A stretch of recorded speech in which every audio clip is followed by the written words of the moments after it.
Renalus, c'est une association qui informe, qui se mobilise, qui interpelle, mais une de ses spécificités, c'est que c'est aussi une association qui produit de la connaissance, qui produit des données.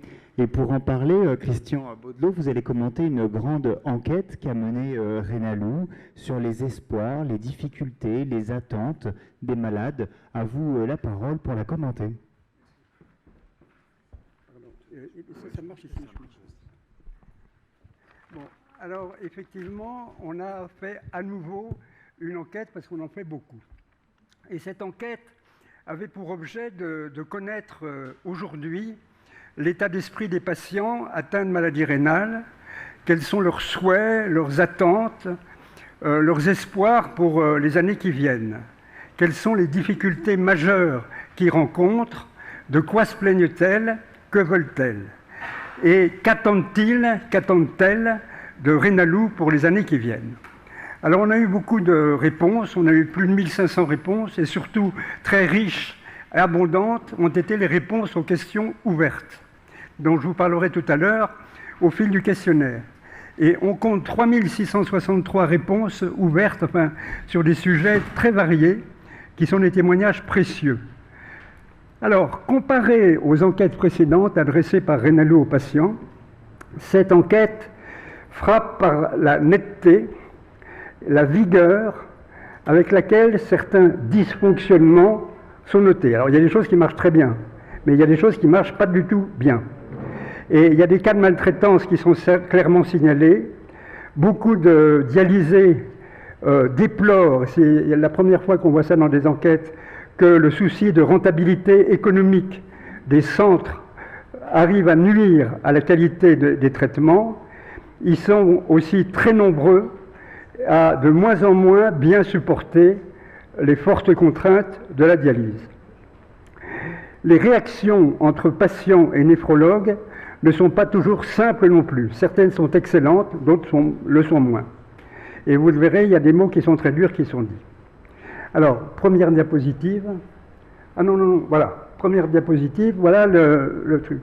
Donc, si vous voulez, les 1500 répondants ne présentent pas une image représentative de l'ensemble des patients dialysés, transplantés ou en attente d'un traitement de suppléance, parce que, comme toujours, il y a le biais Internet, qui est extrêmement sensible et qui fait que, au résultat, si vous voulez, nos répondants sont plus jeunes, plus diplômés et plus actifs que les transplantés, et plus transplantés. Donc il faut savoir qu'il y a un biais, mais avec à l'esprit, c'est que si les plus favorisés souffrent de certains dysfonctionnements, que doit-il en être pour tous ceux qui n'ont pas la chance d'être jeunes, diplômés et transplantés? Alors, on passe ensuite à un premier jouet de traumatisme. Voilà. Les principales demandes de l'ensemble des malades du rein. J'ai mis malade, je n'ai pas mis patient. Je n'ai pas fait attention. Des voies de recours simples en cas de difficulté de conflit, 87%. Des informations sur l'offre et la qualité des soins des établissements. Avoir à tout moment la possibilité d'obtenir un deuxième avis. Une meilleure prise en compte de ma fatigue et des moyens pour la diminuer. Et avoir à tout moment la possibilité de changer de médecin ou d'établissement. Donc, si vous voulez, les problèmes de démocratie sanitaire, là, sont vraiment prioritaires et au cœur de la chose. Deuxième diapositive. Alors, les principales, on a distingué trois catégories. Ceux qui sont en amont d'un traitement de suppléance, ceux-là, qu'est-ce qu'ils veulent? L'accès à une dialyse de haute qualité, personnalisée selon les besoins de chaque patient. Un rein bioartificiel implantable, ils y sont très attachés, mais ils ne savent pas très bien de quoi il s'agit. Et des traitements anti-rejet plus efficaces et ayant moins d'effets indésirables. Et l'accès à la greffe sans passer par la dialyse, ça c'est commun à toutes les catégories. Ensuite, alors, chez les dialysés, diminuer les durées d'attente de greffe, connaître l'évolution de ma position, ça c'est tout à fait nouveau, ça n'apparaissait pas auparavant, aucune enquête ne l'avait montré. Connaître l'évolution à mesure de la position du malade ou du patient sur la liste d'attente. Partir en vacances, la question des vacances est absolument cruciale et elle revient tout le temps pour me déplacer simplement malgré la dialyse. Accélérer l'inscription sur liste d'attente de greffe, consacrer moins de temps à mes dialyses et une meilleure information sur mes droits et en tant que patient. Et donc c'est du côté, si vous voulez, des dialysés que les plaintes et les difficultés sont les plus fortes. Alors ensuite, les greffés, là je ne dis pas qu'ils ne demandent pas grand-chose, mais ce sont ceux, visiblement, si vous voulez, qui sont les plus satisfaits. Meilleure information sur les traitements, participer au choix de mes traitements, une meilleure information sur les possibilités de greffe et de donneurs décédés. Alors, diapositive suivante. Alors, quels sont les progrès souhaités? Alors, ce qui est intéressant là-dedans, c'est que il y a très peu, si vous voulez, de rein bioartificiel, la xénogreffe, etc., ça n'apparaît pas. C'est par contre, c'est très pragmatique, c'est qu'on veut que le réel, ce qui existe aujourd'hui, soit mieux fait et dans des conditions meilleures. L'accès à une dialyse de haute qualité, personnalité selon les besoins de chaque patient, le développement du don et du prélèvement d'organes pour diminuer l'attente de greffe, la mise au point de traitements anti-rejet plus efficaces et sans effet, avec moins d'effets indésirables, et l'accès à la greffe sans passer par la dialyse. Alors ça, c'est vraiment tout le temps. Alors, le rein bioartificiel implantable et l'induction de tolérance pour la greffe. Voilà. Suivant. Bon, alors là, non, on repasse à la précédente. Bon. Donc voilà, si vous voulez, en gros, les grandes tendances que l'on constate.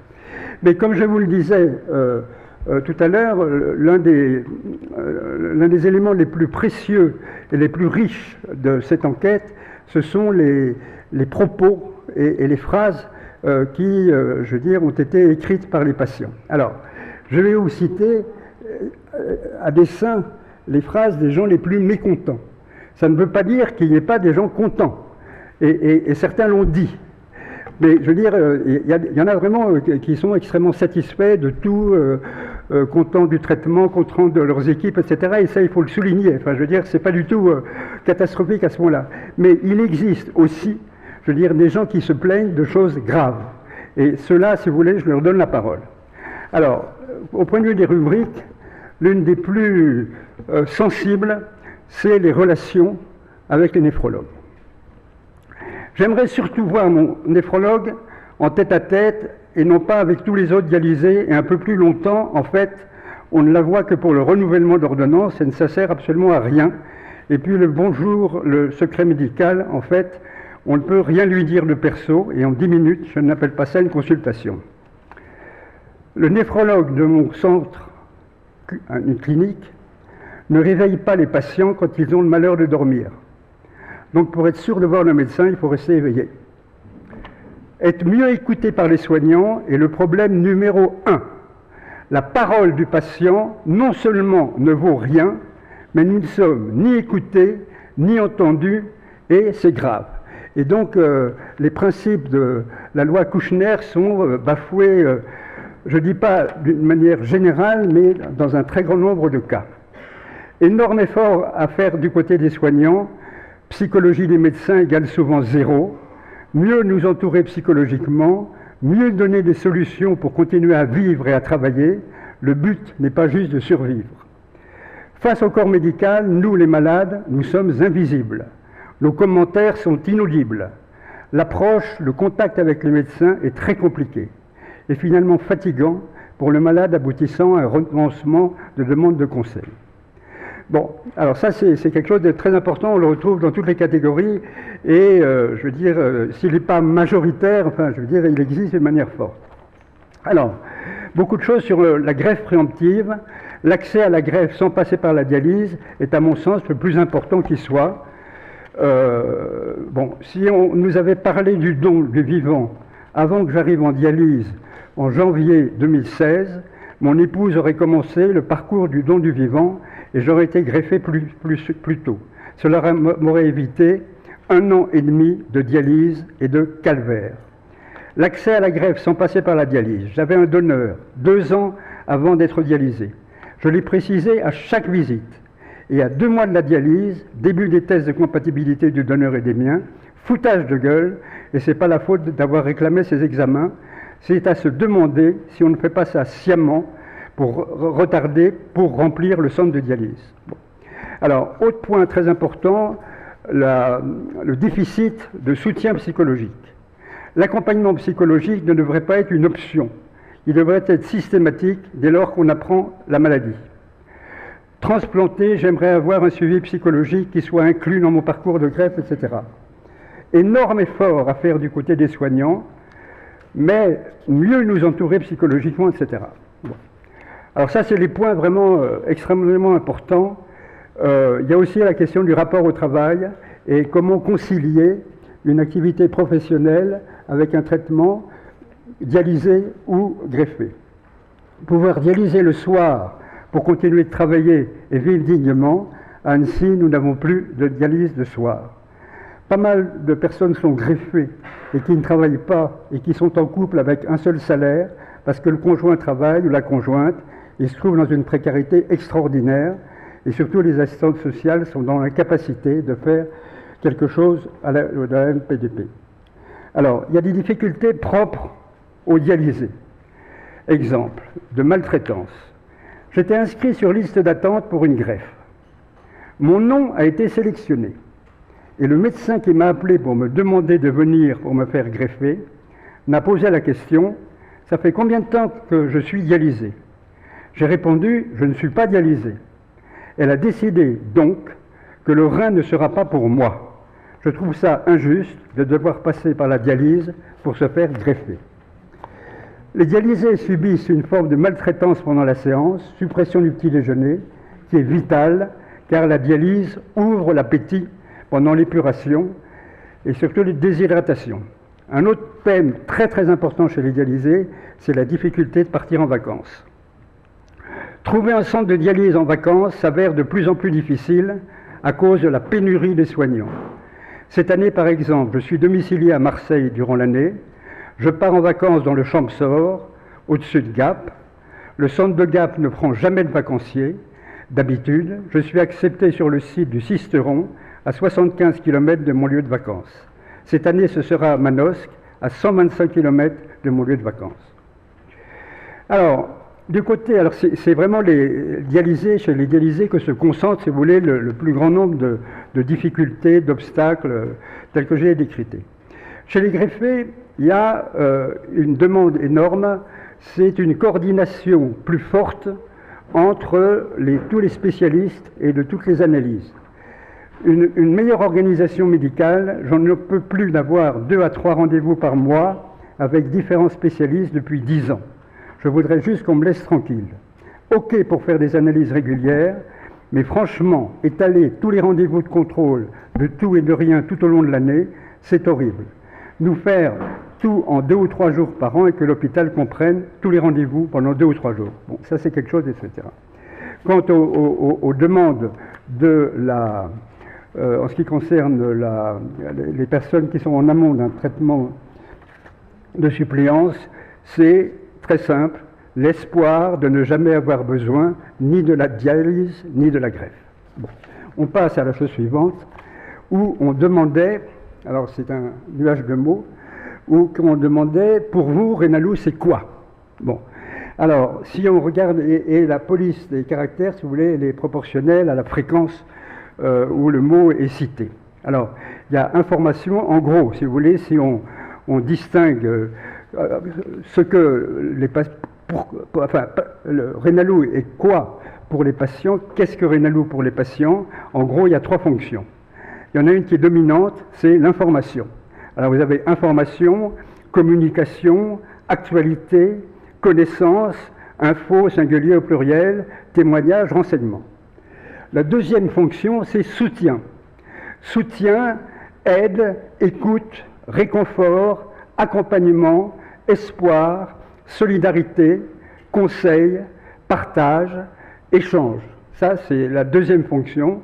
Et la troisième fonction, on peut appeler la défense ou le combat, les défenses des droits, action, pouvoir, action, combat. Donc c'est information, soutien, combat. Et effectivement, ces 3 fonctions sont celles, enfin je veux dire, auxquelles s'efforce, enfin je veux dire, de remplir Rénalou. Alors, en ce qui concerne, et je vais m'arrêter là, les dernières questions, on leur demandait aussi d'écrire s'ils avaient des idées sur ce que pourrait être, je veux dire, Renalou dans les 10, 20, 5, 15 années qui viennent, etc., c'est continuer à soutenir les patients, inciter le pouvoir politique à diminuer ou supprimer la dialyse pour privilégier la greffe. Là, c'est extrêmement fondamental. Enfin, la dialyse ne devrait plus être imposée qu'aux patients qui en ont besoin en urgence et qui ne peuvent pas être greffés. Pour le bien-être des patients et du budget de la Sécu, il faut développer la greffe. Et donc, aider les patients à sortir de l'infantilisation, soumission et ingérence dans lequel les centres de dialyse les mettent. Évaluer le bénéfice-risque du patient d'être dans une telle situation longtemps avant la greffe, au-delà de l'atteinte physique, c'est une atteinte psychologique. L'estime de soi est piétinée par ces centres et où le respect de chacun n'est pas de mise et peut avoir un réel impact sur la réussite de leur greffe. En effet, une fois la greffe réalisée, le patient est souvent livré à lui-même avec un suivi médical post-greffe compliqué et il se sent abandonné. Il est certain que la perte de confiance en soi, détruite lors de la prise en charge en dialyse, est un facteur limitant la réussite de la greffe. Et je finirai là-dessus. Continuer son engagement dans la défense des droits des patients, stimuler la recherche et développer des actions auprès des publics au sens large. Donc c'est assez clair et assez net, c'est-à-dire que les messages sont parfaitement limpides et ils sont, si vous voulez, dans cette enquête-là, je répète ce que je disais au début, beaucoup plus vifs et beaucoup plus cash que ce qu'on avait rencontré dans les enquêtes précédentes. Et il y a réellement, à certains moments, et pour certains patients malades, des moments de détresse, et de détresse forte. Voilà.